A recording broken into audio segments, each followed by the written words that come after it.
Buenas tardes, gracias por venir. Para nosotros y nosotras es una suerte y un lujo tener esta tarde aquí a Enrique Díez Gutiérrez, para todos sus amigos y sus amigas Iquique. Él es profesor titular en la Universidad de León, en Didáctica y Organización Escolar, pero también él pertenece a Izquierda Unida y ha llevado durante muchos años el área federal de educación, quiere decir que tiene una implicación fuerte tanto con el mundo académico, digamos, como con el mundo activista y con nuestra organización. Y nosotros queríamos traer a Enrique porque en este momento de la historia, que parece que todos los momentos son históricos, todo el mundo dice todos los momentos son históricos, vale, pero hay unos más que otros. En este momento donde tenemos un auge de la extrema derecha tan potente, donde tantos gobiernos a lo largo y gobiernos con peso como el de Estados Unidos caen en manos de la extrema derecha, pues Quique ha trabajado muchísimo tanto en los temas de memoria y escuela.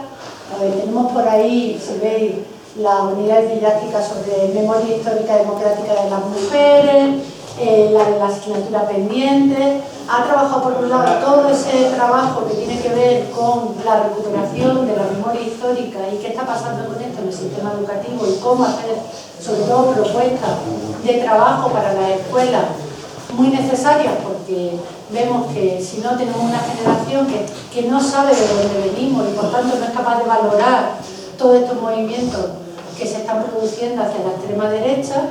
Y por otro lado, en los últimos tiempos, Quique ha escrito este libro de pedagogía antifascista y este otro de pedagogía del decrecimiento, que son dos temas clave. Por un lado, el tema de pedagogía antifascista, pues cómo abordar todo lo que tiene que ver con la educación para la ciudadanía desde un punto de vista, por supuesto, de defensa de los valores democráticos, como no puede ser de otra manera, pero también el de pedagogía del decrecimiento, porque uno de los principales desafíos que tenemos en este momento en el mundo es justamente si seguimos en este crecimiento desmesurado que va a llevar a la implosión del planeta, o empezamos a pensar cómo vivir en un planeta sostenible para las siguientes generaciones. Yo creo que unos temas y otros están enlazados, aunque no se pueden tratar de forma diferente. Nosotros habíamos titulado la charla Memoria y Educación en la época del neofascismo. Yo creo que le va a dar a Quique para contarnos diferentes cosas de todas estas que ha escrito, pero sobre todo en ese enfoque de qué pasa hoy y cuáles son los desafíos hoy en el sistema educativo y en la escuela ante esta situación. Y además yo creo que también rompiendo algún estereotipo, porque es verdad que tenemos un movimiento hacia la derecha en una parte de los jóvenes, pero tampoco es verdad que eso sea todo así, ni que sea tan plano, ¿no? Que ahí hay bastantes matices que abordar. Así que yo le agradezco un montón aquí que venga desde León esta tarde a vernos y ya os lo dejo. Pues muchas gracias a Rocío por la presentación, gracias a Izquierda Unida por haberme invitado. Y realmente yo soy profesor de la universidad, pero soy activista. Quiero decir que son dos caras de la misma moneda, igual que soy delegado sindical de comisiones obreras, igual que soy miembro de un grupo de hombres por la igualdad, Prometeo. Quiero decir que son elementos que todos van imbricados unos en otros y que yo desde muy joven lo aprendí trabajando en los barrios. De hecho, yo estuve destinado aquí en Valladolid 3 años y yo trabajaba en Delicias con el que falleció posteriormente, el padre Millán, y con los colectivos sociales en aquella época. Y entonces son elementos que forman parte y que te van construyendo. Y yo, de hecho, todo lo que aprendí de educación lo aprendí como educador de calle, fundamentalmente, cuando trabajaba con la gente que había sido expulsada de alguna forma del sistema formal y que vivía en la calle. Y eso me permite tener una visión que además también en mi trabajo he pasado por todos los niveles educativos, con lo cual sí que te da una visión de qué está pasando ahora mismo en la educación. Y voy a entroncar con lo que decía Rocío ahora mismo. la pedagogía del decrecimiento. La pedagogía del decrecimiento, ese libro es una derivada del libro de pedagogía antifascista, porque un capítulo se dedica a este tema de la pedagogía del decrecimiento. Y si algo tengo claro es, acabo de escribir un artículo para el Diario de la Educación, que saldrá publicado hoy o mañana, y en el diario.es Daniel Sánchez Caballero, que es el que lleva lo de educación, me acaba de hacer una entrevista por otro libro que acabo de publicar, que salió este mes, que se titula Sobre el emprendimiento. El emprendimiento, esa categoría fantástica, esa competencia maravillosa que se ha insertado en el sistema educativo a sangre y fuego, desde infantil hasta la universidad. En la universidad nos llegan continuamente cursos de formación para ser emprendedores y montar nuestra propia empresa, es decir, a partir del conocimiento colectivo que hemos recibido y que construimos, el conocimiento compartido, cómo hacer negocio privado, ¿no? Este es el modelo que... y que además lo que más nos sorprende es que en general nadie lo cuestiona, ¿eh? El problema es la normalización de la mayoría de estas cosas. Pues decía que la pedagogía del decrecimiento, que también me preguntaban por ella, tiene que ver mucho porque si algo le decía a Daniel Sánchez, si algo escribía en ese artículo, si algo estoy escribiendo en todos, es que tenemos que salir del capitalismo. Yayo Herrero, que hace el prólogo, Carlos Taigo, que hace el epílogo de pedagogía del decrecimiento, utilizan esta frase y me parece que es la más significativa: capitalismo o vida. Y de hecho, yo siempre digo que la ecología sin conciencia de clase es jardinería. Una frase muy manida, muy utilizada habitualmente, pero tiene que ver justamente con esto. La salida del capitalismo tiene que ser decrecentista, y esto no es una impugnación a las salidas tradicionales, ¿eh? Igual que tiene que ser una salida feminista o antipatriarcal, igual que tiene que ser una salida antineoliberal, igual que tiene que ser una salida antifascista. Es decir, trenzar todos esos hilos es la alternativa, y a mí me parece que ha habido una cierta esperanza en estas elecciones alemanas, porque Die Linke, que sería el partido de la izquierda, ha duplicado los votos y sobre todo en gente joven. Eso que nos decían aquí, porque las últimas encuestas aquí en España son terribles en ese sentido, porque 1 de cada 4 jóvenes entre 17 y 23 años manifestaba que iba a votar a Vox. Es decir, es un fenómeno que ha venido para quedarse. Y esto es una de las cosas más preocupantes. Decía Gramsci que al acabar una era y empezar otra, es la época cuando se está muriendo un mundo y está surgiendo uno nuevo, que surgen los monstruos. El tema es que yo llevo oyendo el fin del capitalismo desde la cuna casi. Pero a pesar de eso, no me desespero porque nuestros tiempos son cortos. Pensar que el Imperio Romano tardó realmente 800 años en desaparecer. 400, cuando ya empieza el declive ya inexorable. Pero tardó 800. En estos momentos, que las cosas van mucho más rápidas, 200, 300, no lo vamos a ver posiblemente, pero lo tienen que ver nuestros hijos e hijas o nuestros nietos y nietas, porque no hay alternativa. Con este modelo que tenemos, absolutamente insostenible, de consumo, de necesidad energética, de sobreproducción, que estamos no en función de necesidades, sino de deseos, es imposible. Por lo tanto, vamos a decrecer sí o sí. El tema es si se hace de una forma como plantean Elon Musk y la ultraderecha, desde planteamientos que además ellos han definido así como ecofascistas, y una parte de los verdes alemanes lo ha asumido como tal, o se va a hacer de forma planificada, justa y redistributiva. Y esto es uno de los temas que ahora a la gente joven al menos le ha preocupado sustancialmente. Y esta es una de las cuestiones que nos tenemos que empezar a plantear. ¿Qué hemos hecho en los últimos 20 años en la escuela pública para que tanta gente joven vote al fascismo? ¿Por qué acoto y digo la escuela pública? Porque la escuela concertada, desde el año 85, se les permitió tener ideología propia, política propia. Es decir, cada centro tiene su ideario y por lo tanto contrata al profesorado según esa ideología, da clases y contenidos según esa ideología, selecciona al alumnado según esa ideología y procura seleccionar a las familias según esa ideología. Por lo tanto, el mayor factor de segregación educativa y social institucionalizado en este país es la escuela concertada y está creando dos países, y este es el alimento de buena parte de Vox y de la ultraderecha. No tenéis más que ver el gobierno de Aznar, de qué colegio habían salido la mayor parte de sus equipos ministeriales. Nuestra ciudad de Pilar, efectivamente. Claro, esto es uno de los elementos que nos tenemos que plantear. ¿Por qué, sin embargo, y pensar que además la escuela concertada, el 63% está en manos de la Iglesia Católica? Por eso he hecho yo la acotación de la escuela pública.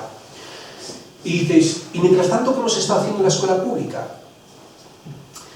Pues quizá estábamos demasiado preocupados y preocupadas el profesorado, lo digo por las demandas que yo he estado investigando, de formación del propio profesorado, la formación permanente, pero también la formación inicial que hacemos en las facultades, y estábamos preocupados por la lengua, pero en concreto con el análisis sintáctico. ¿Os acordáis la cantidad de horas que dedicamos a hacer análisis de complemento directo, complemento circunstancial, oración de subjuntivo? 1752 horas. Y luego, cuando llega la lengua, dicen muchos, pero si no entienden lo que leen. Pero la lengua no era para aprender a expresarse y tú les dices, oye, vamos a hacer un examen oral. ¿Cómo? ¿Que un examen oral? No, bueno, ahí sí que salen a manifestarse donde haga falta. Claro, pero es que si yo os pregunto, ¿cuánta gente de aquí sabéis hacer una integral? Levantar la mano la gente que sabía hacer una integral. Bueno, aquí en el fondo Uno y dos.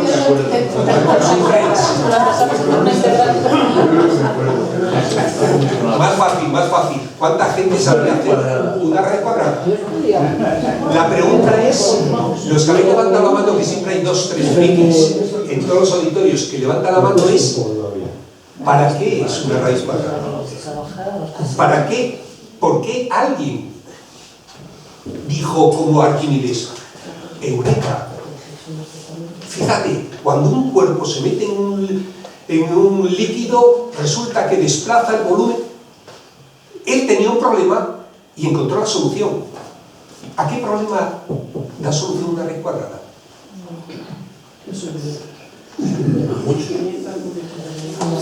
El problema es que la mayoría nunca nos han explicado cuáles eran los problemas. Nos han dado solo soluciones que aprendíamos, como la tabla de multiplicar, y que teníamos que hacer, porque les preguntas al alumnado, ¿para qué sirve lo que estudias? ¿Y sabéis lo que dicen? Para aprobar el examen. Nos dicen que cuando llegues a la universidad ya te servirá. Pero de verdad, claro, si tú tienes esto y coges al profesorado y dice de qué está pidiendo la formación permanente del profesorado. Mindfulness, gamificación, flipped classroom y todo lo que sea en inglés, coaching. Es decir, si es en inglés ya es la bomba. Y tú dices, es que a lo mejor nos están desmontando la escuela pública y mientras tanto estamos preocupados o preocupadas por cuestiones que pueden ser interesantes, que pueden ser fundamentales, pero a lo mejor es que nuestro alumnado, cuando a mí me preguntaban en el departamento en secundaria, ¿por qué temabas? Y yo, ¿sabéis qué les solía decir? ¿Y por qué temas van tu alumnado? A mí no me preocupa por qué tema voy yo, sino dónde hemos dejado a los chicos y chicas. Y los chicos y chicas, en su casa, nada tiene que ver su mundo y su vida con la vida de la escuela. Es como si fueran dos mundos separados. No podemos estar trabajando contenidos irrelevantes, desconectados de la vida de los chicos y las chicas, y luego de querer que ellos se impliquen, que ellos no quieran cambiar de canal en cada clase. Y otra vez volvemos a la prehistoria, y siempre empezamos desde la prehistoria hasta Aznar, valga la redundancia que decía un colega mío, ¿no? Bueno, desde Atapuerca a Aznar. Bueno, ciertamente, de verdad que no somos capaces. Claro, el otro día llegué a un instituto de secundaria que es una zona minera León, que están desmontando, han desmantelado toda la industria de la zona, porque sabéis que en las zonas mineras ya se procuraron los empresarios del carbón de hacer monocultivos. Además compraron, no solo aquí, no solo en León, Palencia, Asturias, sino en el País Vasco venía, se compraban las tierras más fértiles y se hacían ahí las coloninas, las casas donde vivía la gente minera, porque era la forma de que el jueves o el viernes la gente siguiera la mina, porque solo quedaba la mina, porque habían quitado todas las tierras de cultivo, toda la ganadería, que era aquello por lo que la gente seguía viviendo y teniendo una compensación a su trabajo, con lo cual se convirtió en un monocultivo. Claro, cuando desmantelan ese monocultivo, ¿qué les quedaba? Bueno, era gente profundamente sindicalizada, luchadora de comisiones, en los sindicatos trabajando, peleando contra la policía, tirándoles cócteles molotov. Bueno, pues 3 hijos de esa clase trabajadora el otro día me dijeron, 11 años, es que nosotros somos votantes de Vox. Y digo, pero no tenéis lenguajes, pero si no tenéis edad para votar. Bueno, pero es que las feminazis y la ideología de género, luego no tenían ni idea qué era. Pero esto lo estaban repitiendo continuamente. Y los chicos y las chicas en clase se han dado cuenta que ahora el malote ya no es el que lleva cresta punky o viste de genio, sino el que es votante de Vox. Es más, lo han asimilado a ser antisistema. ¿Por qué? Porque la derecha ha conseguido algo impensable, que ha sido capaz de resignificar los términos que tradicionalmente se atribuían a la izquierda. El término libertad coge a los chavales, coge a la gente adulta, coge a cualquier bar. ¿Y sabéis lo que entienden ahora por libertad? No es la libertad republicana, no es la libertad de luchar contra la tiranía, no es la libertad de conseguir derechos sociales, es la libertad de Ayuso, de tomarse unas cañas en el bar aunque haya pandemia. Esto es lo que han conseguido, resignificar los términos. Fijaros, la historia aquella de la canción esta de ¿cómo era? De puta, me parece que era, ¿no? Que fue Eurovisión. Zorra, eso. Se trató de resignificar y no se ha conseguido. Ellos sí que lo consiguen. Tienen think tanks, tienen intelectuales, tienen congresos, se reúnen en la CEPAC. Es que se reunieron el otro día en Madrid y son cientos de miles, pero además es que llegan a través de las redes sociales, a través de TikTok. Levantad la mano los que tenéis TikTok aquí. 2. Los chavales están gallegos. Nosotros fuimos a Facebook y cuando nosotros llegamos ellos se fueron a Twitter, ahora X. Cuando llegamos a Twitter ellos se fueron a Instagram. Cuando hemos llegado a Instagram se fueron a Twitch. Cuando hemos llegado a Twitch se fueron a TikTok. Cuando hemos llegado a TikTok están en BeReal. Y mientras tanto, estamos diciendo es que no llegamos a los jóvenes, es que la ultraderecha sí que llega a los jóvenes. Y en TikTok predomina el mensaje de ultraderecha. Y están ganando la batalla cultural por goleada. Pero no solo tenemos que ver qué está haciendo la ultraderecha, cómo está llegando a los chavales, sino qué estamos haciendo a la izquierda. Una de las razones cruciales del desencanto, de la desafección, tiene que ver con lo que se llama la tragedia de la socialdemocracia. ¿En qué consiste? En que cuando llega la derecha al poder, cumple lo que promete. Mira tú por dónde. Milei no engañó a nadie. Dijo, soy un cenutrio y voy a cumplirlo. Y con la motosierra lo está cumpliendo, ¿eh? Rajoy en 12 días hizo la reforma laboral, aplicó la reforma laboral a sangre y fuego. Y aquí paz y después gloria. Lo de la doctrina del shock que decía Naomi Klein. Cuando llega la izquierda al poder, por las fuerzas de la izquierda, ¿qué es lo que ha hecho? La socialdemocracia en toda Europa lo que ha hecho es gestionar el capitalismo. En toda Europa, cuando más se estudió fue en Francia. ¿Cómo es que tanta gente de clase obrera había pasado a votar a la ultraderecha? ¿Qué significa gestionar el capitalismo? ¿Quién nos metió en la OTAN? ¿Quién desmanteló todas las empresas públicas?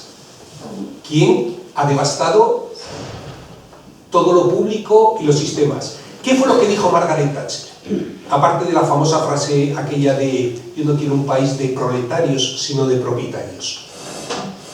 Ella, días antes de morirse, en el Hotel Hilton, dijo: de la herencia que yo más orgullosa estoy es Tony Blair, porque ha comprado el marco ideológico que el modelo neoliberal hemos establecido. Llámese tercera vía, llámese capitalismo transhumano, llámese lo que se quiera, lo que ha visto la clase trabajadora es que justamente ha empezado a desaparecer el Estado social, el Estado de bienestar que había. Dices, queda en España algo, pero mirad toda Europa, cómo está. Mirad lo que está pasando en toda Europa. Y cuando lo único que se encuentra la clase trabajadora es de la lucha de todos contra todos, ¿qué es lo que hace la gente en esta selva? De sálvese el que pueda y luchamos unos contra otros. ¿Quién me ofrece que los primeros van a ser los nuestros? Frente a los otros. Y te señala el enemigo, el de abajo, la ultraderecha. Es decir, no se trata solo de mirar qué hace la derecha y la ultraderecha, sino qué estamos haciendo la izquierda. Cómo estamos, cada vez que llegamos a los gobiernos, no voy a poner el ejemplo de Tsipras, solo hay que poner el ejemplo del PIS en Italia o en Inglaterra o en Francia, el Partido Comunista, me da igual. Cada vez que se han traicionado aquellos principios y valores que defendíamos, el problema es que generamos una desafección que es muy difícil después revertir. Y estos son los problemas que tenemos. ¿En qué es el modelo? Por eso, claro, yo también he estado coordinando el grupo de Sumar en educación. Y una de las cosas más desastrosas que nos ha pasado es que justamente el primer principio que poníamos de ese programa de país a 10 años, ¿cuál era? Suprimir los conciertos educativos. Y el segundo principio, algo que simplemente habíamos puesto y que habían firmado todos los partidos políticos en sede parlamentaria que apoyaron la moción de censura, que era derogar los acuerdos con el Vaticano y sacar la religión fuera de la escuela y los símbolos religiosos. ¿Qué pasó con ese programa de país? que alguien decidió que, bueno, que eso era como muy radical, porque iban las raíces, y que había que enmendarlo. Y luego ya cuando se firmó con el PSOE fue lo contrario casi. En esa situación es muy difícil avanzar. Y esto es lo que estamos viendo. Claro, por eso yo le decía antes a Luis y a Martín que estábamos tomando un café. Donde deberíamos estar dando esta charla es en el bar de enfrente. No aquí, que estéis la gente convencida y que compartimos análisis, sino justamente en el bar donde había un montón de gente que posiblemente, no sé si lo habrán pensado, pero es que tampoco lo quieren pensar, porque el problema de este modelo es que nos aísla cada uno en su casa con Netflix en el centro de cada hogar. Esto es lo que hace diferente al actual neofascismo del fascismo tradicional. Si algo es verdad que recupera el mensaje tradicional, ese patria, bandera y orgullo patriarcal, pero introducen un elemento sustancial diferente, que es asumir el modelo neoliberal. La meritocracia, esa cultura que antes decía que quien estaba arriba era por designio divino, y ahora dicen que es porque se lo merece, porque se lo ha ganado, y tú dices, ¿se lo ha ganado? No sé si conocéis el estudio ese que se hizo, se publicó en el año 2016, y hacía un estudio desde el siglo XIV hasta el siglo XXI de las familias que dominaban en Florencia. ¿Y sabéis que los apellidos de las familias seguían siendo los mismos desde el siglo XIV hasta el siglo XXI? Está la meritocracia, pero el problema no es este. El problema de la meritocracia es el de la lotería. A ver, levantar la mano la gente que nunca ha jugado a la lotería. Pues tenemos un serio problema. Eso, yo, que soy del Partido Comunista, es lo único a lo que me he negado sistemáticamente. Ni a vender, ni a comprar papeletas. Busco otras formas de financiación, pero eso siempre me he negado. Por un elemento simbólico. Bueno, no es mal, pero me acompaña. ¿Por qué? Porque es el símbolo justamente. La lotería, ¿qué significa? Ya sé que todos, si os toca, lo vais a repartir. Por supuesto. Con Izquierda Unida se lo vais a dar, ya lo sé. Pero en general, el símbolo es pasar a la parte de arriba. Es decir, es el símbolo del pelotazo, es el símbolo de irte para arriba. Porque la meritocracia lo que dice es que algunos podrán subir, pero no cuestiona el sistema de que haya un arriba y un abajo. No cuestiona para nada. Y cuando hablamos de la escuela como ascensor social, estamos reproduciendo ese modelo. Pero no solo eso, el emprendimiento. El emprendimiento, pensar que hay maestras de educación infantil, ya no pongo el ejemplo de la universidad, sino maestras de educación infantil que están como locas que me dicen, mira aquí que es que resulta que ahora tenemos que trabajar con la plastilina, con los niños seguimos trabajando esto para la coordinación oculomanual, las habilidades psicomotrices, las habilidades finas, vale. Pero es que tenemos que además hacer un proyecto de emprendimiento, es decir, un proyecto empresarial, porque esa competencia en inglés que proviene de Europa es ser empresario, no es otra. Aquí, como sonaba así, como muy llamativo, se le puso el término emprendedor. Y tenemos que hacer un proyecto, ¿y en qué consiste ese proyecto? En vender las figuras de plastilina a las familias, hasta que agotas a las familias y empiezas como Amón llama a tu casa, ¿no? Al vecino, la vecina, a venderle el muñequito y tal, eso sí, por una buena causa. Pero ¿qué es lo que están aprendiendo los niños y las niñas? Están aprendiendo las reglas del capitalismo. Que la forma que tenemos de relacionarnos es justamente el mercado. No hay otras formas de verdad. Es que no concebimos otras formas. Claro, es que mi alumnado tiene una enorme dificultad para concebir otras cosas. Yo les pregunto, decidme algún juego cooperativo. Y mira que en educación en otro. Oyes, al final son incapaces, o me dicen, bueno, el fútbol, porque es que trabajamos en equipo, sí, hombre, pero para derrotar a otros, para competir con otros, eso, siempre tiene que haber alguien que pierda. Y entonces hacemos los juegos de las 7 sillas de forma cooperativa, ¿no? Nadie se sale del juego, eso, y al final acaban todo el mundo apiñados encima de una sola silla. Y todo el mundo divertido, además se rompen los estereotipos, tocas el cuerpo del otro, es decir, hay un montón de cosas y se divierte muchísimo. Digo, y de verdad, no se pueden reconvertir los juegos cooperativos. Le digo, ¿quién crea la riqueza de este país? ¿Y sabéis qué me dicen? Es más, lo que me argumentan es que gracias a ellos tenemos trabajo. No es que me exploten, ninguno de ellos, ninguna de ellas utiliza este término.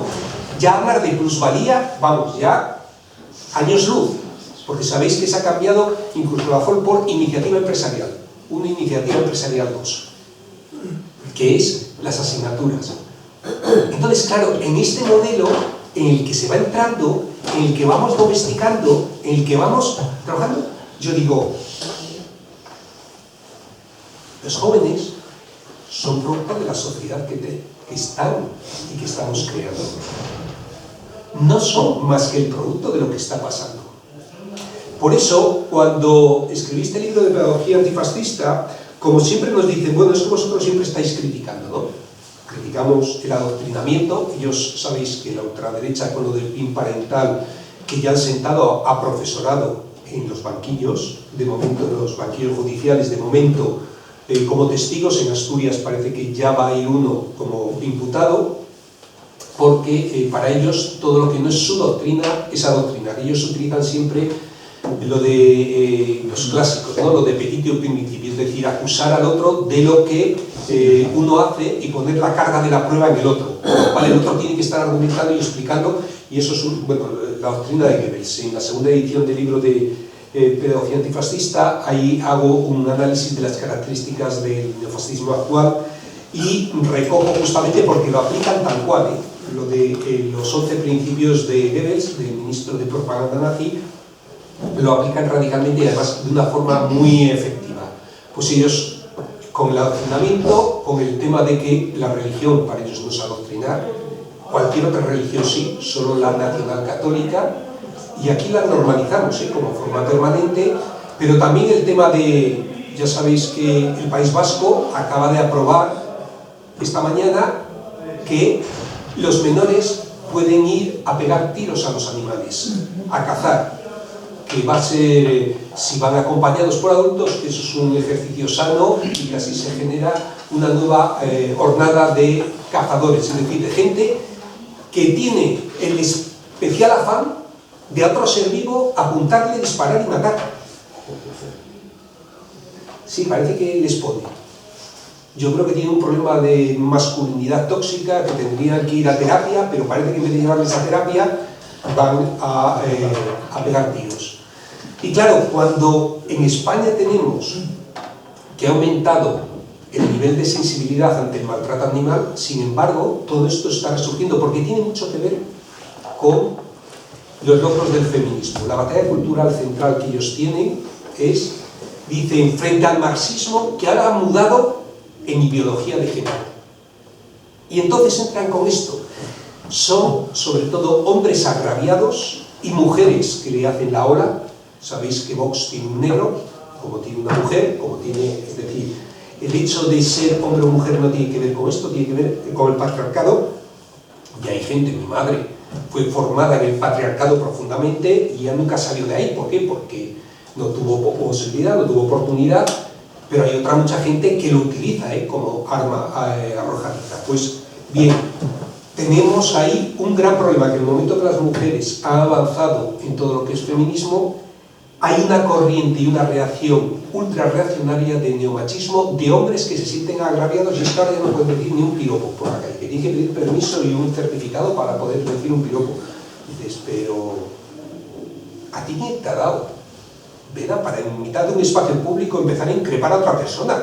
Pero yo no te voy tirando un ladrillo en el espacio público porque mira, se me ha ocurrido y dice, uy, y se molesta, pero ¿a ti quién te pero es la incomprensión ante el modelo Santiago Abascal a caballo, que dicen, pero bueno, nuestros privilegios, ¿cómo alguien no los pone en cuestión?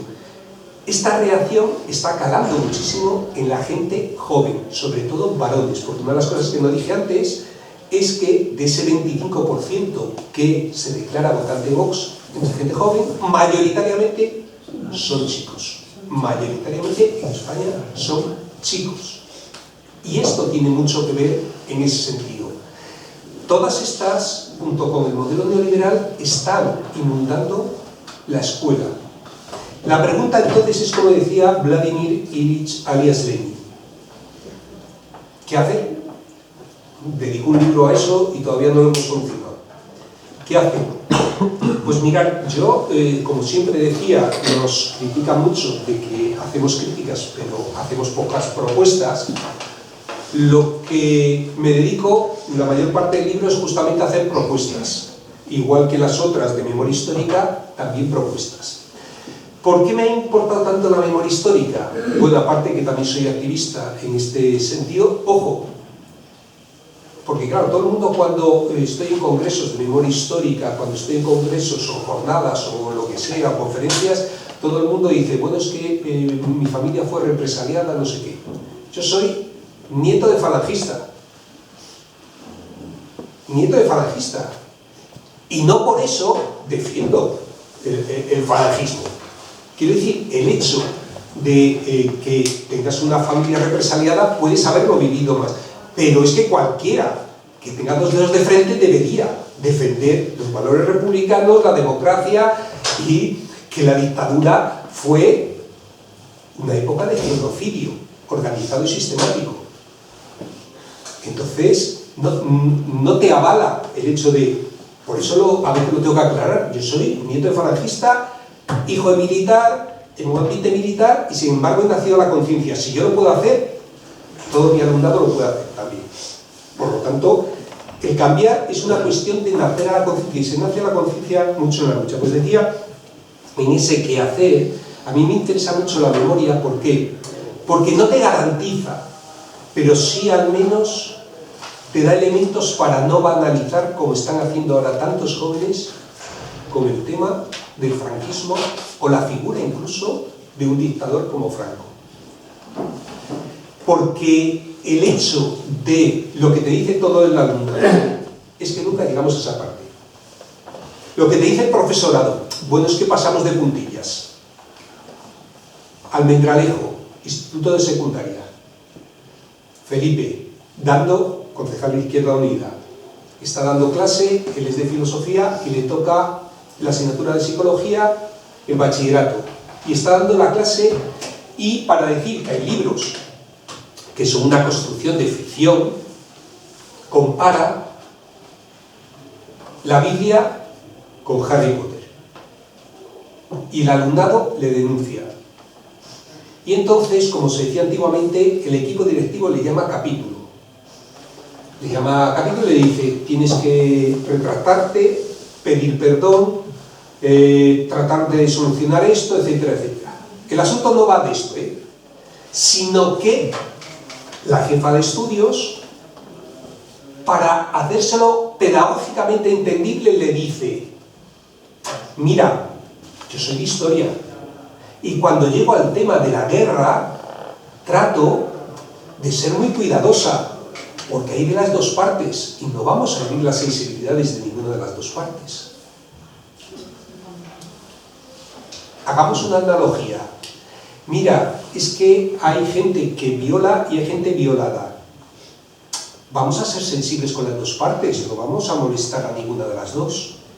Esto es la teoría de la equidistancia. Esta es la teoría de la equidistancia que consagró la ley de amnistía del 77, donde con el asunto del ruido de sables, con el asunto de mirar hacia adelante, de no volver la vista hacia atrás, nos dijeron, bueno, corramos un estúpido velo sobre el tema y hagamos la modélica transición. Pero es que aquí nunca ha habido unos juicios de Nuremberg. Es que aquí Goebbels fue presidente de una comunidad autónoma, como si lo hubiera sido en Alemania Himmler de un Länder. Martín Villa sigue paseando por nuestra comunidad autónoma tan tranquilo y no pasa nada.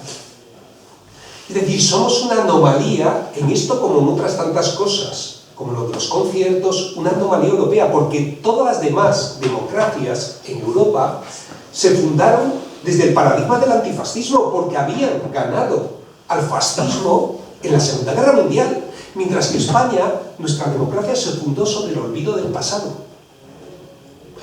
Tal olvido que únicamente ha estado en manos de las asociaciones memorialistas, de los especialistas, de los familiares y de las personas interesadas, pero no ha habido una memoria que estuviera vinculada institucionalmente con el periodo republicano. ¿Por qué? Porque había que poner entonces en tela de juicio la herencia del nacionalcatolicismo, que es la monarquía, porque Felipe es la herencia de la dictadura, y aquí le tenemos, y le estamos blanqueando continuamente a través de los medios de comunicación. Claro, si esto no se explica en clase, si esto no se aborda en clase, si esto no se plantea en clase, ¿qué estamos haciendo en clase? ¿Por qué? Porque pensad lo siguiente, yo sé que todos diríamos ahora, como acabo de decir hace un momento, a los chavales, las chavalas, quien más les educa ya no es ni la familia ni la escuela, es TikTok, vale, son las redes sociales, de acuerdo. Pero es que la escuela es el único espacio por el que pasa toda la población durante al menos 10 años de su vida. ¿Y no os acordáis de los movimientos de renovación pedagógica? ¿No os acordáis de Freinet, de Dewey, de De Crowley, que decían, es que la vida tiene que aterrizar en la escuela y la escuela debe servir para reflexionar, para pensar la vida? Pongo un ejemplo bien simple, matemáticas. Siempre lo pongo de las asignaturas duras que decían, porque las otras, como eran Marías, sabéis por qué se llaman Marías, ¿no? Porque era un nombre más común de las mujeres. Ese es algo que es débil, algo que no se tiene en cuenta, algo que eso es una María.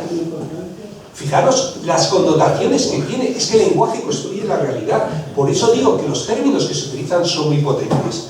Pues un ejemplo bien sencillo, matemáticas. Clásico problema, ¿vale? Atentos, atentas. Un tren sale de Cataluña en catalán a 243 kilómetros por hora por una vía catalana, ¿vale? Y otro tren sale de Andalucía por una vía andaluza a 327 kilómetros por hora. Si uno sale a las 4:15 y el otro a las 3 y van por la misma vía, ¿dónde se juntarán? No hace falta caerse el cálculo. Cambio el problema. El mismo problema de cálculo. Tu padre, chaval, ¿cuánto cobra? Y tu madre, ¿cuánto cobra? ¿Por qué esa diferencia salarial entre tu padre y tu madre? Es un problema de cálculo, simple, pero uno tiene justamente unas connotaciones radicalmente diferentes. Yo en matemáticas, yo en lengua, puedo poner el poema de Alberti, o puedo poner el poema de Alberti que me estaba contando Rocío, que estábamos hablando antes, justamente, que te lo sabes además de memoria y que podrías recitarlo aquí. Justamente cuando Queipo le sacaron de la Catedral de Sevilla y que recitaste en la serie, por eso lo conozco. Claro que puedo trabajar sobre un poema de Alberti, o puedo trabajar en lengua, en literatura, en música, pero si es de sentido común además. Si lo hace mucho profesorado. La mayoría de las propuestas que yo hago ahí, digo, mirad, son propuestas que hacían los movimientos de renovación pedagógica, son propuestas que están haciendo un montón de comunidades educativas, son propuestas que están haciendo un montón de profesorado. No invento nada nuevo.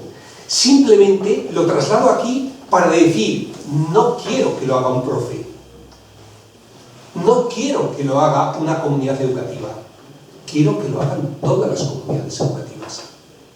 porque yo estoy harto del profesorado esforzado.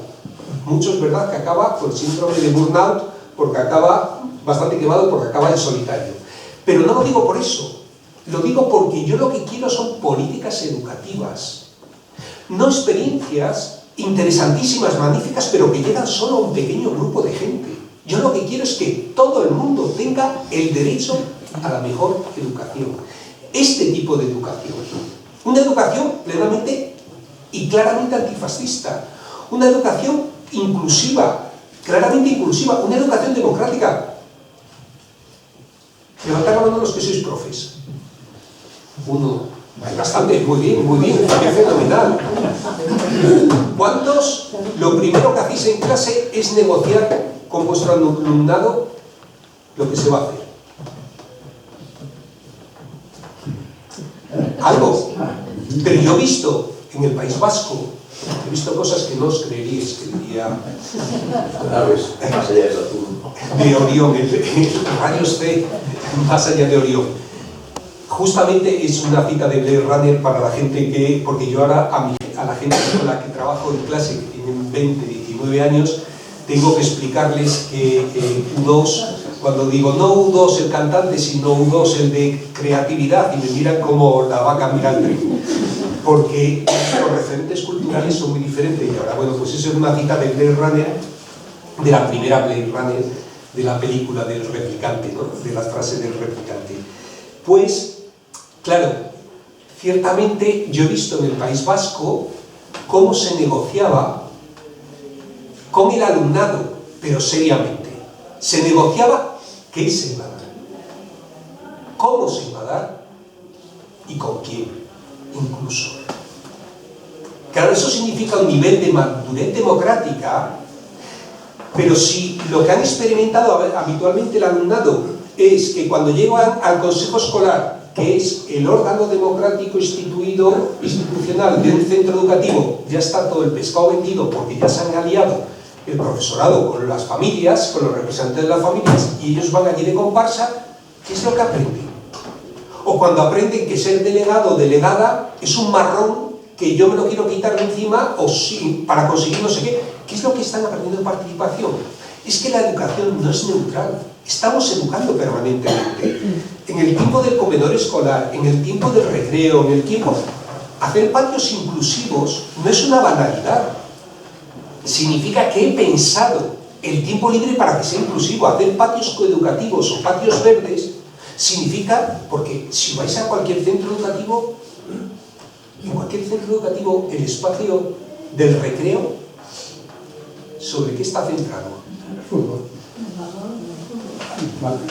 En general, la mayoría chicos jugando en torno al fútbol y grupos de chicas alrededor tratando de esquivar los pelotazos.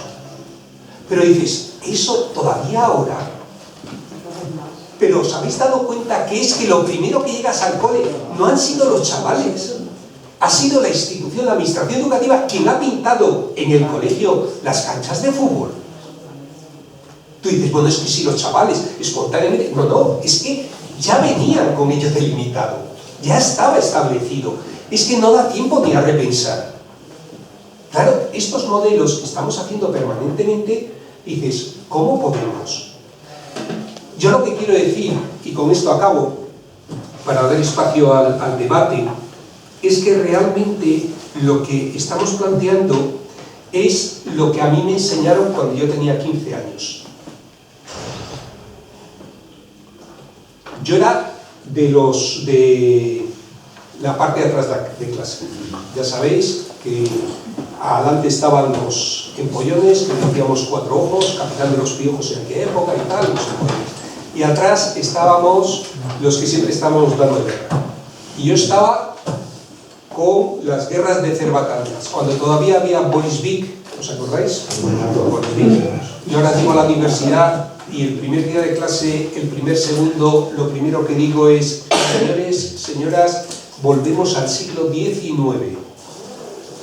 Vamos a deforestar árboles por un tubo y vamos a recuperar la fábrica Vic en España.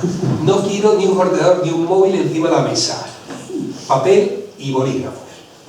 Y a partir de ahí empezamos, ¿vale? Bueno, pues, digo, yo era de los que estaba atrás y utilizábamos sabiamente los bolígrafos como cerbatana. Los que tenían más pasta llevaban granitos de arroz, los que no, pues hacíamos con papeles, salivábamos y hacíamos unas bolas. Y yo tenía justamente a Juanito enfilado al ojo de Juanito la cerbatana. Y de repente la profe de Ciencias Naturales, que llegó nueva ese año, estaba y nos vio.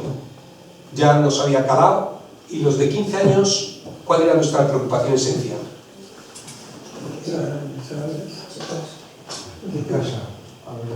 ¡El sexo!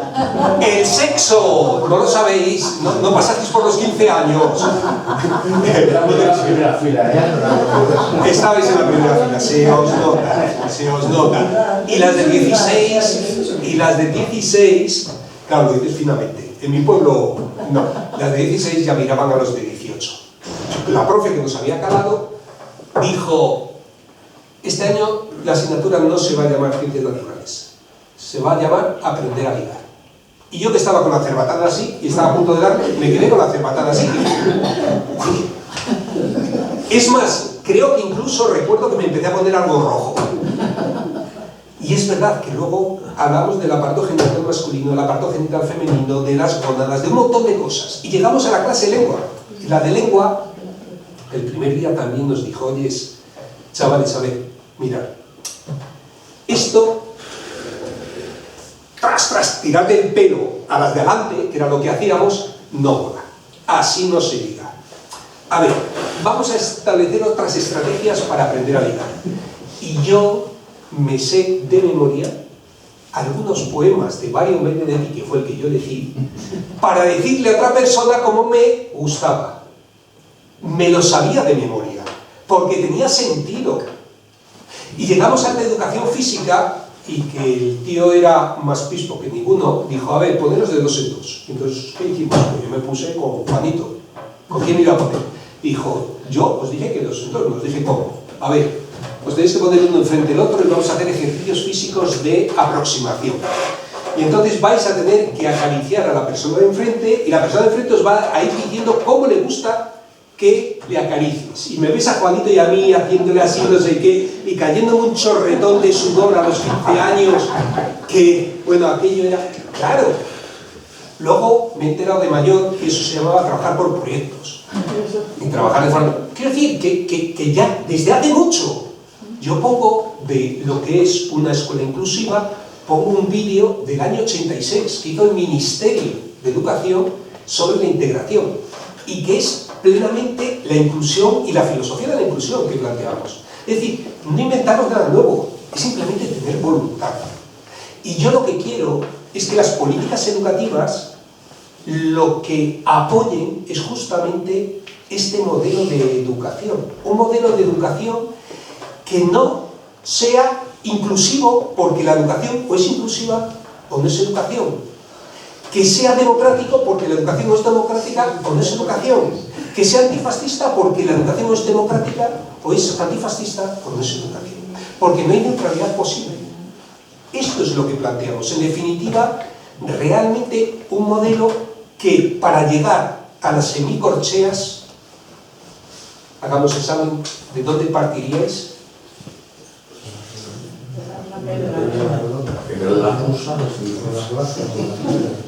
Para llegar a las semicorcheas de la corchea y de la negra y de la blanca. hay que partir del reggaetón. Hay que partir del reggaetón para llegar a Mozart. Es decir, ¿de dónde están los chavales?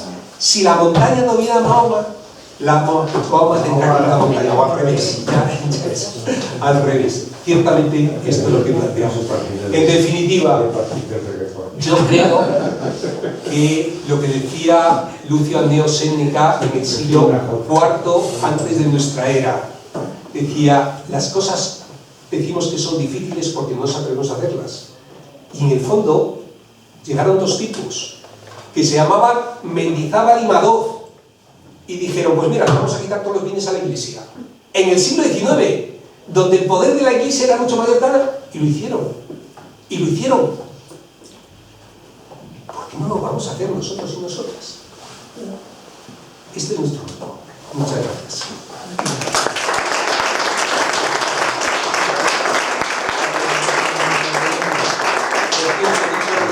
Porque es lo que oyen todos los chavales ahora, el trap, el reggaetón, los corridos tumbados, ya están escuchando, y es lo que yo oigo habitualmente cuando voy a correr también. Bueno, pues tenemos un ratito para abrir un poco de diálogo. Y dos cuestiones de grave.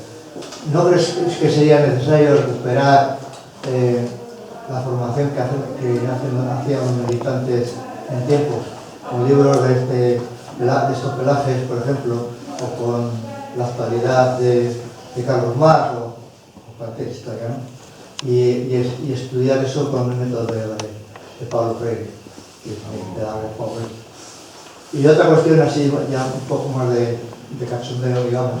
¿No crees tú que el que va a terminar con el capitalismo se llama Donald Trump y su muchacho? Porque tanto va a cantar la frente que al final se rompe. Pues fíjate, de la primera pregunta yo diría que para recuperar la formación de los militantes primero hay que recuperar a los militantes. No lo digo en bromas. Digo, hay un párrafo precioso, que utilizamos mucho en Izquierda Unida en la época de fin de año, para felicitar el nuevo año y tal, que lo dijo Pepe Mujica sobre la figura del militante, de la militante. Dice, la gente que no va por los suyos, sino que está preocupada por los demás, que además continúa y está en la organización y eso. Yo siempre digo que hay que recuperar la figura de los militantes. El otro día estaba escuchando 24 horas y entonces apareció el caso Monedero, ¿vale? Y entonces hablaban del caso Íñigo Errejón, que le había salido a Sumar, y el caso Monedero, que le había salido a Podemos ahora. Y entonces uno de los tertulianos dijo, en eso, que además era, yo creo que tenía un pensamiento más conservador entre los que estaban con Xavier Fortes, ¿no? Dijo, realmente lo único que mantiene la estructura a la izquierda del PSOE es Izquierda Unida. Y a mí me sorprendió porque, vamos, no solemos aparecer mucho en palestra. Pero ciertamente, si se mantiene es por la figura del militante. Y yo creo que es uno de los temas fundamentales que deberíamos recuperar. Los seres humanos somos animales rituales, desde pequeños. La Iglesia lo ha explotado, por eso llevamos 2000 años de negocio. Además de vender un producto imperecedero como es la resurrección, es decir, y además que eso es, vamos, eso sí que tiene garantía eterna, lógicamente no hay mejor producto de venta. Aparte de eso, es que sabemos muy bien lo de la ritualidad.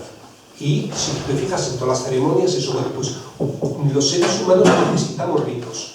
Y los ritos de juntarte una vez a la semana, eso yo por ejemplo lo he hecho de menos. Yo antes iba al Partido Comunista los viernes, y los viernes analizábamos la realidad, lo que está pasando, y era una forma de mantener, no, a ver, qué día no sé qué, sino una estrategia como eso que a tal hora comes, a tal hora no sé qué. Bueno, pues debería haber un debate, formación, lo que quieras, y yo creo que es una forma de recuperar la figura de los militantes, porque tienes vinculación a la organización, y ahora mismo, frente al capitalismo y al modelo neoliberal, el único bastión que queda son las organizaciones sindicales y las organizaciones políticas, que dan continuidad.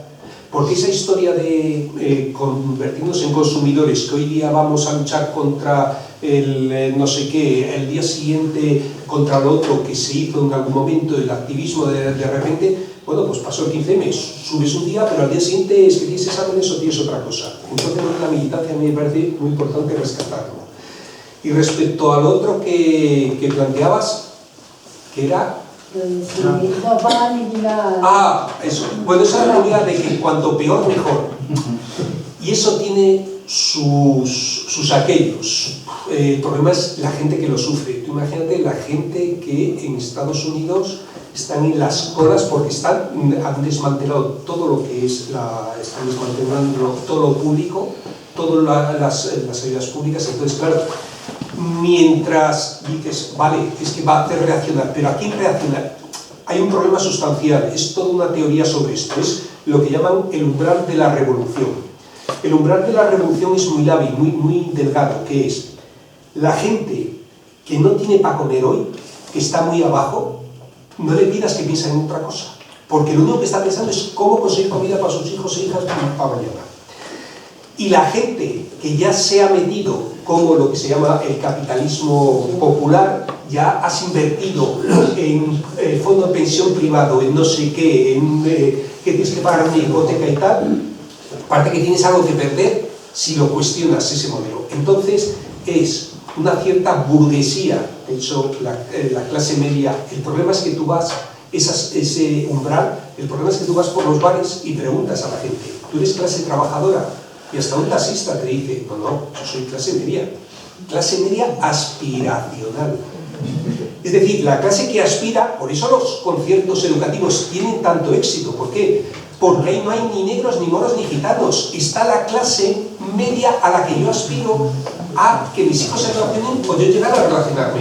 Es decir, esa clase media aspiracional. Y entonces ese modelo de la meritocracia es lo que alienta. Por lo tanto, claro, el que se esté destruyendo todo hará reaccionar a la gente. Pues fíjate, la revolución rusa fue la gente campesina. La revolución china no se esperaba para nada. Entonces nunca se sabe muy bien si será para mejor. Yo lo que siempre pienso es toda la gente que lo está sufriendo. Y no, digamos, fíjate en Gaza, que quieren convertirlo en un cementerio para hacer un resort allí. Entonces, mientras tanto, es muy difícil justificar eso. Pero es la barbarie que tenemos que decir. Yo encantado de oírte. La verdad es que creo que lo que nos pasa mucho es que nos falta verbalizar este tipo de cosas. Por tierra, mar y aire. O sea, no renuncio al Twitter, sí, me dice que no y se acabó. Pero a veces es más difícil en un autobús o en un bar que es una conversación, porque es verdad que estamos en un momento en el que estamos retraídos y es difícil a veces enfrentar a alguien que está escuchando una conversación ahí al lado donde se pavonean. Una cosa, Carlos, sobre eso. Os cuento una anécdota sin más. Lillo del Bierzo, un pueblo de 300 personas, ¿vale? Estábamos en el bar tomando y estaba yo con Laurentino, un hombre que fundó COBAS, de los fundadores de COBAS, Comisiones Obreras por la Base, y entonces estaban poniendo en la televisión un reportaje sobre los niños menores que vienen de otros países, ¿no? Que les despersonalizan utilizando el término menas. El lenguaje es poderoso, que os decía. Y va un señor y dice, esto, lo único que viene aquí es a vivir de la paguita, yo no sé qué. Bueno, y entonces Laurentino se levanta y le monta un pollo del pueblo. Le monta un pollo y allí el otro... Pero ¿sabéis en lo que me fijo yo? Lo que pasa en el acoso escolar no es solo la víctima y el victimario, es que hace todo el resto de gente. Decía Martin Luther King, tendremos que arrepentirnos no tanto de las malas acciones de la mala gente, sino de tanta gente buena que miraba para otra parte. Y entonces yo me levanté cuando acabaron y dije, a mí lo que me preocupa es que tantos que estamos aquí no hayamos dicho ni pío. Y permitamos esto, y no apoyemos a alguien que está defendiendo derechos humanos. Y que eso, pues uno joven allí se sintió aludido y dijo, bueno hombre, yo es que veía que los dos tenían razón. Lo de la teoría de la equidistancia, cuando decimos es que está polarizada, la política está polarizada. No, unos polarizan y otros sufren la polarización.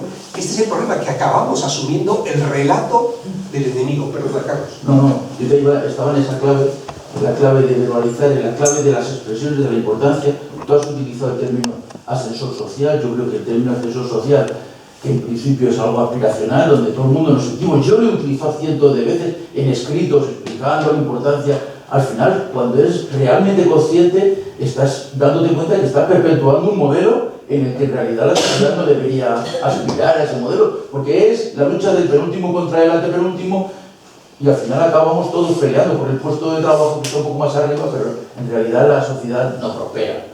Hay otro término que a mí me parece tela a combatir. Los centros privados o concertados ya no se llaman así, se llaman de iniciativa social. Yo una vez discutí con la patronal de ellos y les llamaba que la real iniciativa social es la iniciativa pública, porque es la que realmente se preocupa de todo. A veces hay que desmontar determinados palabras que ellos nos están metiendo todo el día porque está ahí, su vida. De tus 3 experiencias de 15 años, creo que hoy en día no podríamos hacer ninguna de las 3. No, ninguna de las 3, esas de las 3 profesores que tuviste, porque también ha habido el fenómeno y es que los alumnos de la concertada de anteriores generaciones son los que han colonizado la escuela pública y nuestros profesores son alumnos que vienen de ese modelo perpetuado, con lo cual ya lo tenemos mucho más complicado. Y aparte de todo esto, una pregunta, a ver cómo lo enfrentas tú. Uno de los problemas que ahora mismo se plantea a la izquierda, bueno, los alemanes lo han arreglado por fin, le han dado a Berlín que le han dado un poco más, pero este rollo que estamos trayendo, que hay gente de la izquierda que entienda que la lucha es por el feminismo, por la igualdad o por determinadas cuestiones identitarias son incompatibles con la lucha de clase, es que flipante, que haya alguien que diga no hay que apartar todo lo demás porque hay que centrarse exclusivamente en la lucha de clase, cuando en realidad lo que hay que enfrentarse es en todo en su conjunto, porque todo al final acaba siendo lucha de clase, ¿no? Este modelo de la gente de la izquierda que quiera renegar de todo este otro planteamiento identitario, porque si nos dedicamos a eso, claro, exacerbamos a toda esta gente de la derecha que es la que sale a combatirlo. Fíjate, ahí hay un tema. Sarah Wagenknecht, que es la ex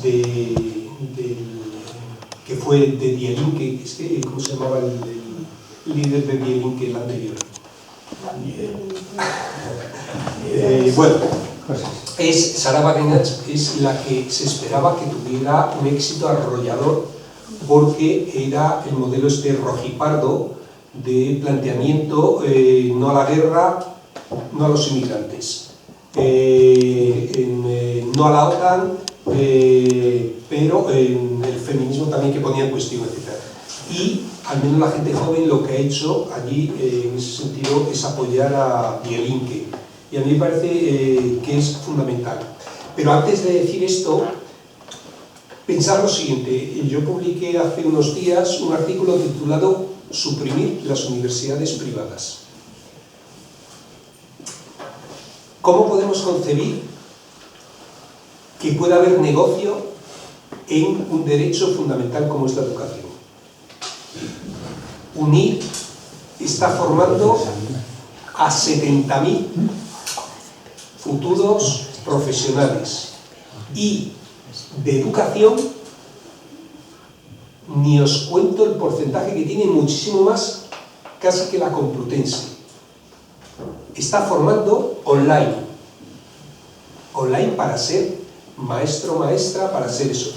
Claro, con una ideología neocatólica, porque UNIR proviene del mundo nacional católico, no es que eso, sino que lo tiene muy claro. Y además el profesorado está claro. Es más, estaba trabajando con unos profes de la UNIR, me dicen, no, esto estábamos haciendo un tema de igualdad, me decían, no, es que esto no lo podemos plantear porque es que nos van a decir que no, esto no, eso, el código, la comisión ética no nos va a pasar. Quiero decir, que la autocensura, entonces lo que vamos a tener con la futura generación, por eso digo yo que se está generando de forma institucional como dos países. Cuando dicen, es que se está polarizando. No, es que se ha polarizado a toda una generación de jóvenes. Y con el tema de la redistribución o el reconocimiento, que es una de las discusiones más antiguas en la izquierda, el problema no es tanto ese, porque yo creo que todo el mundo, quiero decir, que admite claramente que todo el tema de de diversas identidades, en el sentido de feminismo, los temas de igualdad. El problema es que la izquierda ha planteado propuestas de redistribución, pero cuando ha llegado al gobierno, estoy hablando de la socialdemocracia, porque nosotros realmente nunca hemos llegado al gobierno. Cuando llega al gobierno, lo que hacen de redistribución es justamente quien más se enriqueció en este país en la época de la pandemia en la época de la crisis, 1,95. A quienes hemos rescatado es a los bancos. Es decir, lo que se está viendo es que gobierne la derecha, gobierne la izquierda, no eso. Entonces, lo que se cuestiona es, claro, nos acabamos recluyendo en las políticas de identidad porque no somos capaces de plasmar políticas de redistribución. Y entonces al final nos centramos en las políticas de reconocimiento. Claro, si además luego llegan pues, casos como el de Rejón o como el de eso, que son los líderes que además han dicho eso, destruyen todo lo que de alguna forma se había... El ejemplo, claro, nosotros, por desgracia, no solo tenemos que decirlo, sino además tenemos que serlo. No más puros, pero sí dar un cierto ejemplo. De decir, claro, yo no digo lo de que Pablo Iglesias tenía derecho a comprar la casa que compró, y además que la paga con su hipoteca y esta cosa. Pero tácticamente fue una metedura de pata como un piano. Porque eso es lo que luego te explotan, eso es lo que luego te echan en cara, eso es lo que te hacen. Entonces hay cosas que son defendibles y hay cosas que dices, claro, Alberto Garzón ha seguido viviendo y tiene 2 niñas también. Pablo tiene 3, pero bueno, Alberto sigue viviendo en su piso y no pasa nada. Quiero decir que tampoco es una historia esa. Sea ese ejemplo, sea muchos otros. La izquierda nos hace pagar nuestra gente mucho más las equivocaciones. ¿Por qué? Porque se espera una cierta ejemplaridad. Es cierto que muchas de ellas no tienes por qué ser ejemplar ni eso, lo de las mariscadas, ¿no? Acuérdate de nuestro sindicato, y es que fíjate las mariscadas y tal. Claro, yo tengo una compañera que ha sido concejala muchos años en un pueblo, ¿no? Y decía ella, mira que me llevaba a mí con los concejales del Partido Popular, porque eran muy cachondos, los de ese ayuntamiento, eran muy cachondos, yo me iba muy bien, me metía con ellos y no sé qué tal, pero ella jamás permitía que le sacaran una foto sonriendo con ninguno de ellos, porque no quería dar una imagen de complacencia frente a ellos. Y dices, bueno, a lo mejor es estratégicamente, pero es que ahora vivimos en una sociedad del espectáculo, donde la imagen es crucial, y en eso nosotros y nosotras nunca lo hemos cultivado. Por eso no estamos en las redes sociales, por eso yo siempre me decía a mi compañera, mira, el pleno municipal no es los que os reunís ahí, que lo que hacéis ahí al resto de la ciudadanía le importa 3 narices, solo lo ve cuando lo sufre. El pleno municipal son los medios de comunicación. Eso que tú haces tiene que conocerlo la gente y tiene que saberlo, porque vivimos en una sociedad de la imagen donde eso es lo que al final llega. Entonces a mí me parece que el problema no ha sido la lucha entre políticas de identidad o de reconocimiento y redistribución, sino que hemos fallado en la redistribución, que no hemos sido capaces de plasmar políticas a nivel europeo que realmente cada vez ha ido de los años 40 o de los años 50, que hubo toda una lucha social y donde nos concedían, es verdad que era Rusia, tal, vale, estaba ahí, que nos concedían una serie de derechos. Ahora mantener esos derechos cuesta, no es seguir avanzando. Es decir, bueno, ahora estamos con el tema de las horas y tal, pero y parece que vamos volados y que es el bolchevismo. Por eso digo que mentalmente es difícil el avanzar en estas condiciones.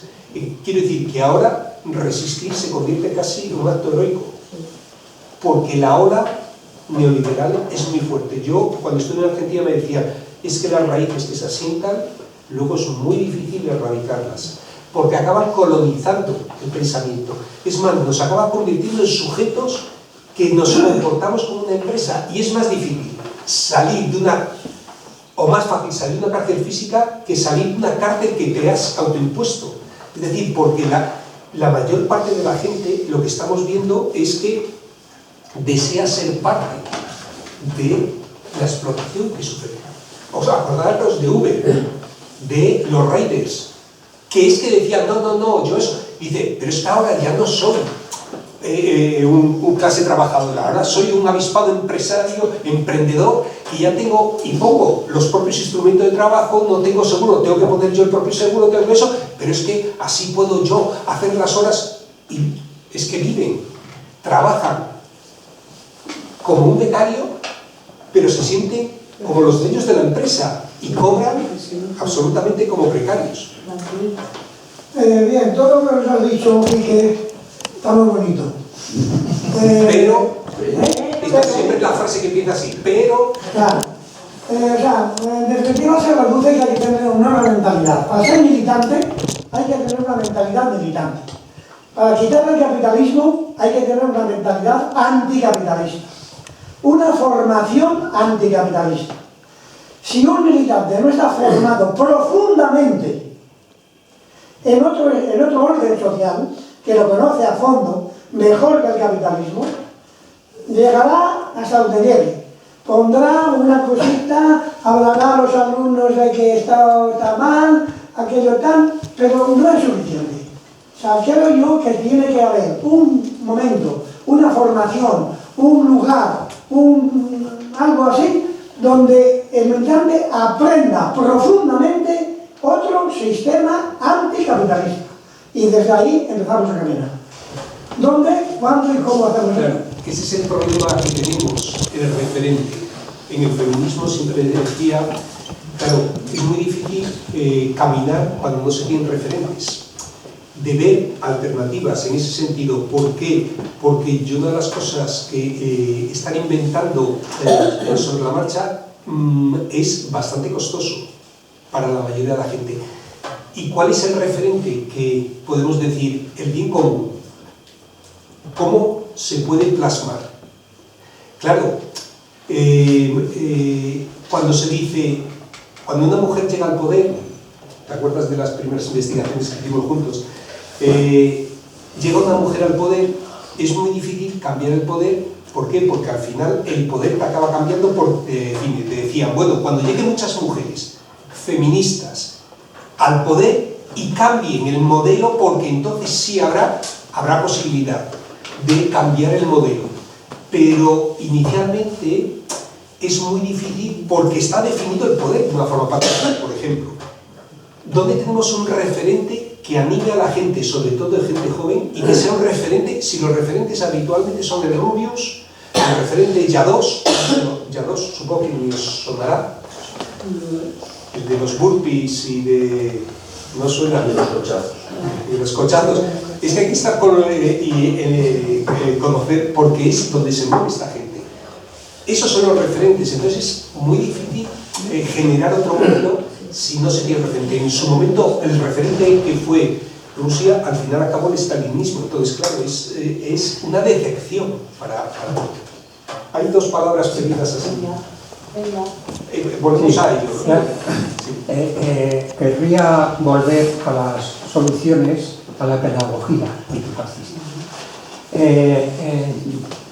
Yo me acuerdo cuando empecé a incorporarme a la enseñanza y demás, pues oía con frecuencia escuela pública ligada al medio, que tiene en cuenta el entorno solidario, multicultural, bueno, una serie de adjetivos impresionantes.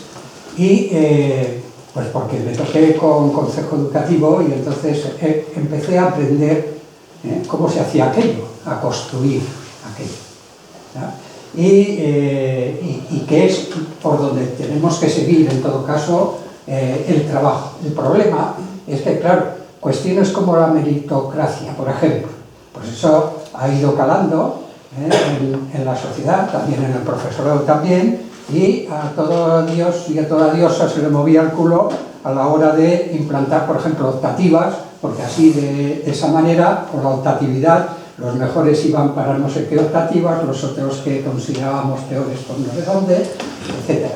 Y bueno, aparte de los conciertos, pues, lógicamente ya hacían su división de entrada. Y bueno, no te quiero decir nada con el bilingüismo, con los bachilleres de la excelencia y no sé tantísimas cosas.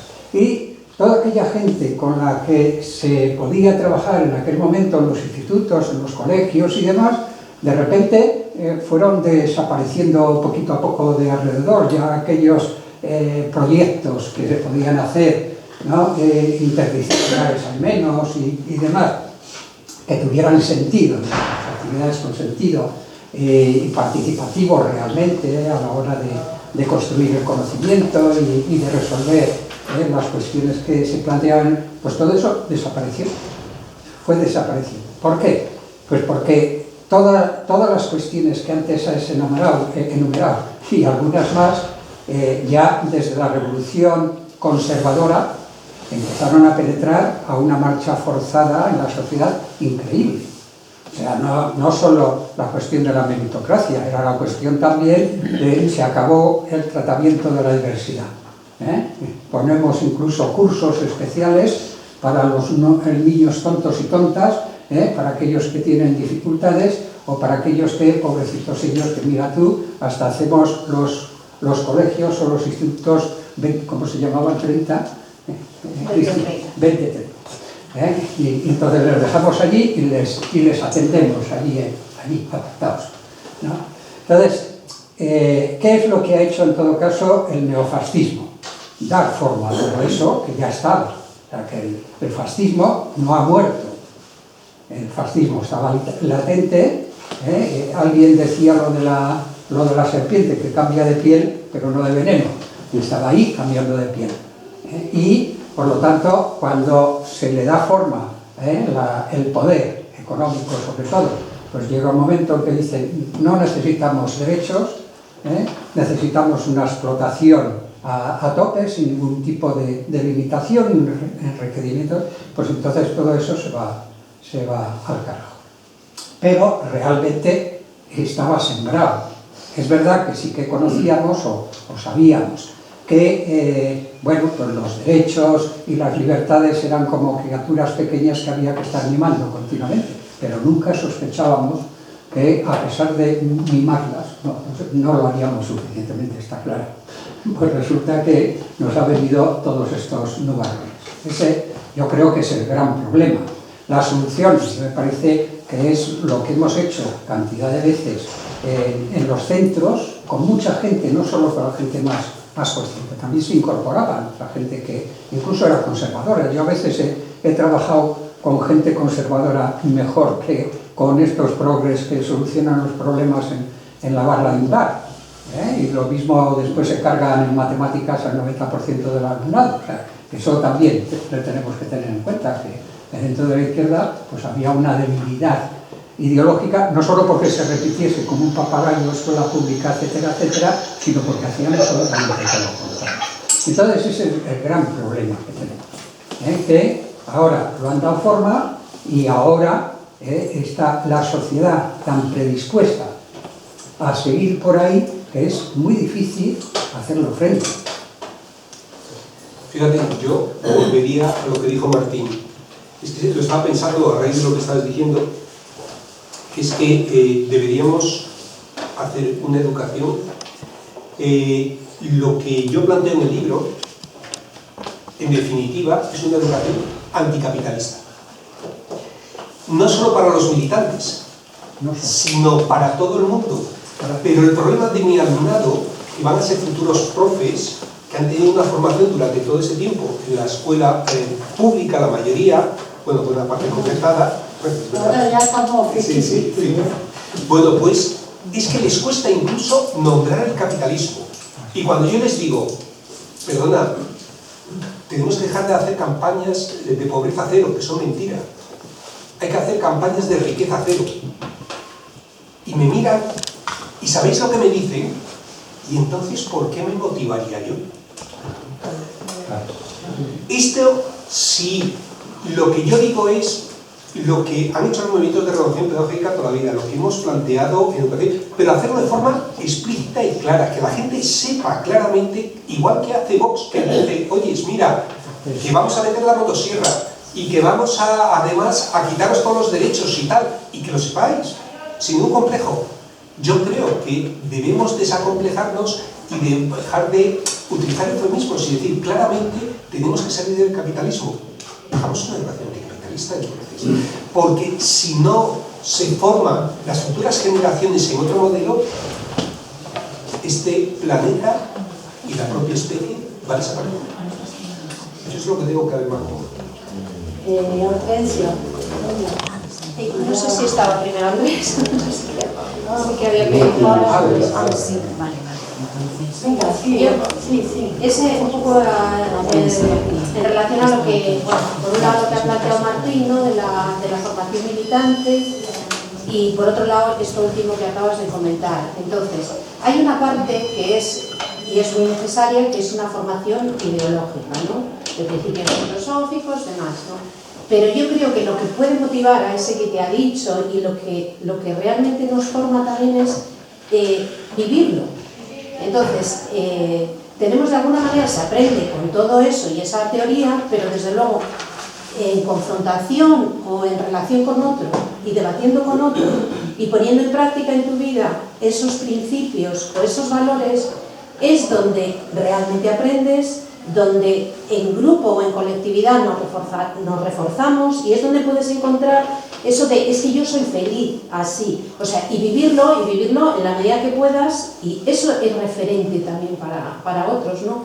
Y esa puede motivar a, pues yo quiero formar parte de este grupo, de esta gente, es decir, que tenemos que ser gente que pasemos a la vivencia diaria, a la práctica, estos principios, y que nos mostremos de alguna manera felices, o que consigas ese apoyo que no siempre tiene que ser con dinero donde se solucionan las cosas, ¿no? Entonces yo creo que por un lado la parte de formación, pero por otro lado lo que es la vivencia con otros y la comunidad con esos otros, ¿no? Y dar esa imagen, y ahí de alguna manera pues también ir abriendo los ojos o confrontando con otros.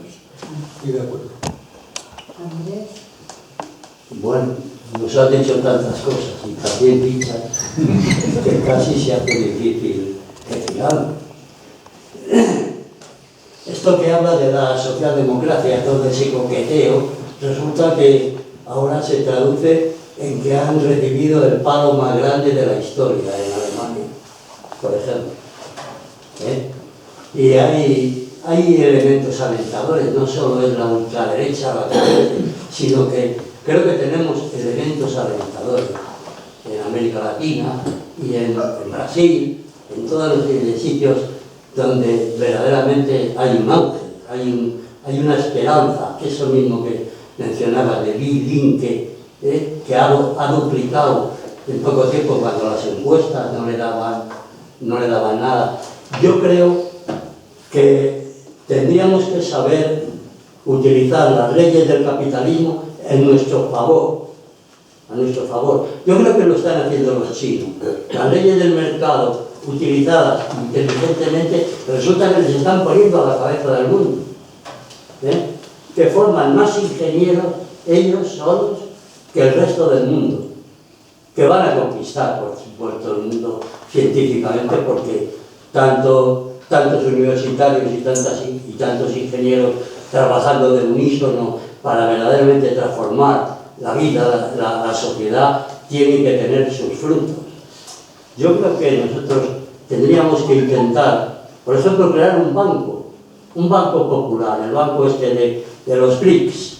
No sé si habrá alguna sucursal aquí de los BRICS, pero eso podría canalizar, por ejemplo, los ahorros de toda la gente que estamos por aquí, que tenemos unos pequeños ahorros y tal, y sería un poder. El dinero es un poder, ¿no? El dinero, como decía Marx, el capital es dinero en movimiento. Entonces, yo creo que por ahí tendríamos que intentar transformar, además de educar, transformar. Tres datos sobre lo que dice Andrés. Uno, hicimos en el pueblo donde estoy, porque mi compañera se ha jubilado, entonces se ha ido con las gallinas, entonces yo he migrado, cada vez que puedo también voy con las gallinas y demás animales de compañía. Hemos montado distintas cosas, y entre una de ellas es un ateneo de debate.